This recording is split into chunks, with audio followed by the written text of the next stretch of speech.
Sun Risers Hyderabad IPL match ఆడుతున్నప్పుడు cameraman focus ఆ franchise CEO Kavya Maran పైనే ఎక్కువగా ఉంటుంది. ఆమె హావభావాలను క్యాప్చర్ చేయడానికి కెమెరామ్యాన్లు ప్రయత్నిస్తుంటారు. ఐపీఎల్ వేలం దగ్గర నుంచి సపోర్ట్ స్టాఫ్ తో కలిసి వ్యూహాలు రచించడం, మ్యాచ్లను దగ్గరుండి చూడడం వరకు ప్రతి దశలోనూ ఆమె భాగమవుతుంటారు. సన్ రైజర్స్ హైదరాబాద్ పేరు చెప్పగానే అందరికీ ముందుగా గుర్తొచ్చేది ఆ ఫ్రాంచైజీ సహా యజమాని కావ్య మారనే. 2018 నుంచి సన్ రైజర్స్ సీఈఓగా వ్యవహరిస్తున్న కావ్య మారన్ ఐపీఎల్ వేలం మొదలుకొని ఆ జట్టు ఆడే ప్రతి మ్యాచ్లోనూ కనిపిస్తారు. ఆమె హావభావాలు ఎప్పుడూ వైరల్ అవుతూ ఉంటాయి. దీంతో కెమెరామ్యాన్ ఫోకస్ ఎప్పుడూ ఆమెపైనే ఉంటుంది. సన్ రైజర్స్ ఆటగాళ్లు బాగా ఆడి జట్టును గెలిపించినప్పుడు ఎంతో సంతోషంగా కనిపించే కావ్య ఓడినప్పుడు బాధపడుతూ ఉంటారు. ఆమె అలా ఉండటాన్ని చూసి అయ్యో పాపం కావ్య పాప అనుకునే ఫ్యాన్స్ ఎందరో ఉన్నారు. తమిళనాడుకు చెందిన ప్రముఖ వ్యాపారవేత్త sun group founder Kalanithi Maran కుమార్తెనే ఈ కావ్య మారన్. 1992 ఏప్రిల్ 6న చెన్నైలో కావ్య జన్మించారు. ఆమె తల్లి Kaveri Maran solar TV community restricted కు సీఈఓగా వ్యవహరిస్తున్నారు. ఇండియాలో అత్యధిక వేతనం అందుకునే మహిళా సీఈఓల్లో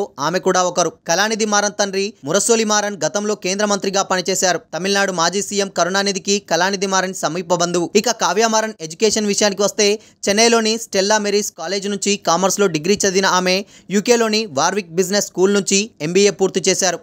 33,000 కోట్ల సన్ గ్రూప్ వ్యాపార సామ్రాజ్యానికి కావ్య మారన్ ఒక్కరే వారసురాలు.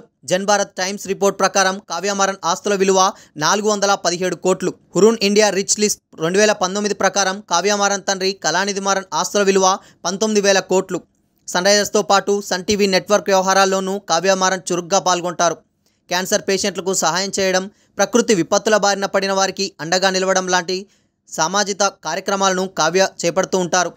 2018లో కావ్య మారన్ సన్ రైజర్స్ సీఈఓగా బాధ్యతలు స్వీకరించారు. వేలంలో సరైన ఆటగాళ్లను కొనుగోలు చేయకపోవడంతో సన్ రైజర్స్ పేలో ప్రదర్శన చేసిన సంవత్సరాల్లో కావ్య మారన్ ట్రోల్కు చేసేవారు. అయితే క్రమంగా ఆటను ఆకలింపు చేసుకున్న ఆమె 2024 సీజన్కు ముందు నిర్వహించిన వేలంలో మంచి ఆటగాళ్లను కొనుగోలు చేశారు. అంతేకాదు సౌత్ ఆఫ్రికా టీ20 లీగ్లో సన్ రైజర్స్ ఈస్టర్న్ కేప్ జట్టు వరుసగా 2 సీజన్లో విజేతగా నిలిచింది.